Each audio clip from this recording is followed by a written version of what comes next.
Tonight, a quiet assumption is being shattered. For decades, the idea that Canada would ever prepare, openly, deliberately, for a military confrontation with the United States belonged to the realm of fiction. Yet history has a way of forcing uncomfortable conversations into the open. In a recent and highly symbolic military exercise, Canada conducted a large-scale war game where the imaginary adversary was none other than its closest ally, the United States of America. This was not theater. This was a signal born from rising tensions over Greenland, Arctic sovereignty, and a shifting balance of power in the North Atlantic. The exercise did not emerge in a vacuum. It came at a moment when Washington's relations with its allies are under strain, when the Arctic is no longer a frozen backwater, but a strategic frontier, and when rhetoric from the White House has openly questioned the economic and security value of long-standing partnerships. Canada, a country whose defense architecture has historically leaned heavily on American protection, has now taken the rare step of publicly imagining a scenario in which that protection fails, or turns hostile. To understand how extraordinary this moment is, we must begin with geography. Greenland sits at the crossroads of the Arctic and the Atlantic, a massive landmass rich in rare earth minerals, strategic air routes, and military positioning. Control over Greenland means influence over shipping lanes, missile defense trajectories, and future resource extraction. The United States has long viewed Greenland as vital to its national security, hosting key radar installations there since the Cold War. But Greenland is not American territory. It is an autonomous region within the Kingdom of Denmark, a NATO ally with its own sovereign rights.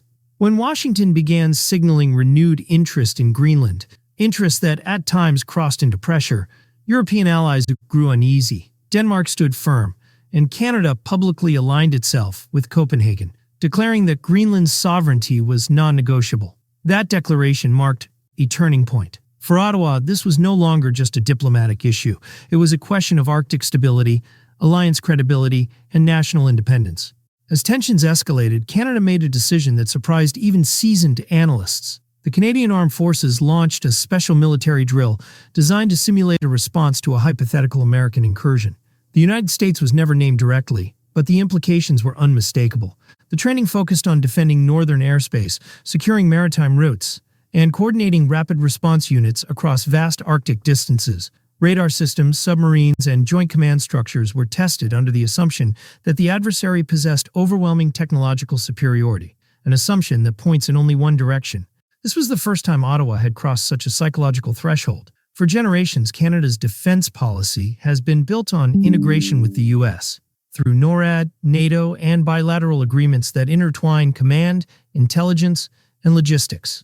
Preparing for conflict with Washington is not just militarily difficult, it is politically explosive, and yet Canada chose to send that message. The timing matters. These drills came as U.S. relations with NATO allies were already strained. From Europe to the Nordic region, Washington's approach to alliances has become more transactional, more conditional. At the same time, Arctic militarization is accelerating. Russia has expanded its northern bases, China has declared itself a near-Arctic state, and climate change is opening new sea lanes that could redraw global trade routes. In this environment, ambiguity is dangerous. Canada appears to have concluded that silence would be riskier than clarity. Ottawa's position was reinforced by statements from the Canadian Prime Minister, who emphasized that Arctic stability depends on respecting the sovereignty of Greenland and Denmark. He made it clear that Canada's commitment to NATO remains unchanged, but added a crucial qualifier: commitment does not mean submission. Canada would maintain a strong military presence from the Nordic region to the far reaches of its northern and western territories. Surveillance systems would be expanded, submarine cooperation would be deepened, and Canada would work with the like-minded nations to ensure that no single power dominates the Arctic. Washington's response was swift and sharp. At an economic forum, President Donald Trump dismissed Canada's stance with open contempt. He argued that Canada's economy and security survive only because of American support. He accused Ottawa of ingratitude and warned the Canadian Prime Minister directly. This was not diplomatic language. It was a public rebuke designed to remind Canada of its dependency. The remarks reopened old wounds. During Trump's presidency, Canada had already faced punitive trade measures, including a 25% tariff on key exports. At one point, Trump even floated the idea, half joking, half threatening, of Canada becoming the 51st U.S. state. Those comments were widely condemned in Canada, but they also revealed a deeper reality. Washington was willing to leverage economic and security dominance to extract political concessions. This history matters because it explains why Canada's recent actions carry such weight. The military drill was not about preparing for war tomorrow. It was about redefining red lines. It was about telling both Washington and the wider world that Canada will not accept a future where its sovereignty or that of its allies is treated as negotiable. From a strategic perspective, the exercise also exposed vulnerabilities. Canada's defense spending remains relatively modest, hovering around 1.3% of GDP, well below NATO's 2% target.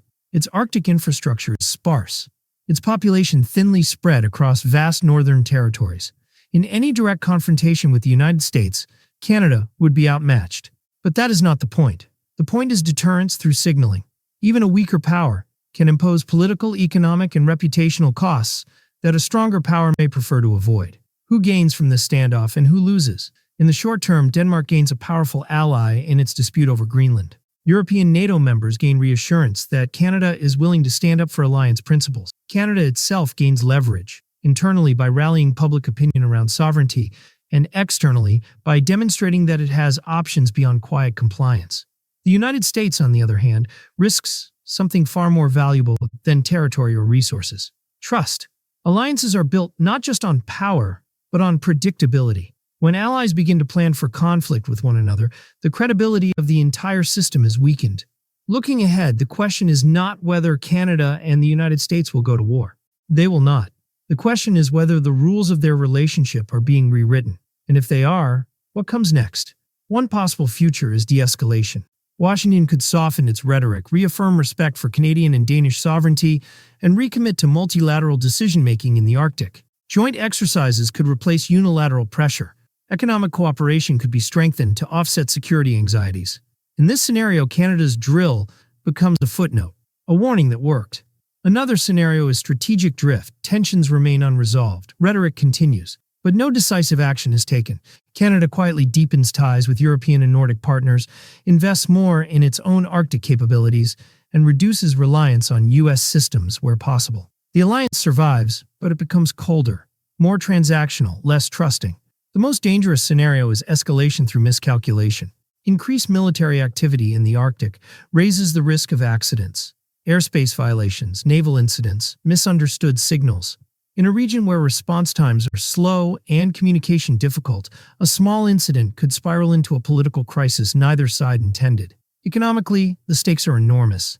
The Arctic is estimated to hold up to 13% of the world's undiscovered oil and 30% of its undiscovered natural gas. It also contains critical minerals essential for clean energy technologies. Whoever shapes the rules of access and control will shape the global economy of the future. Canada understands this. So does the United States. That is why Greenland matters so much. From a global perspective, other powers are watching closely. Russia will exploit any fracture within NATO to expand its influence in the Arctic. China will seek opportunities to present itself as a neutral investor and partner. Smaller Arctic nations will reassess their own security assumptions. What happens between Ottawa and Washington will echo far beyond North America.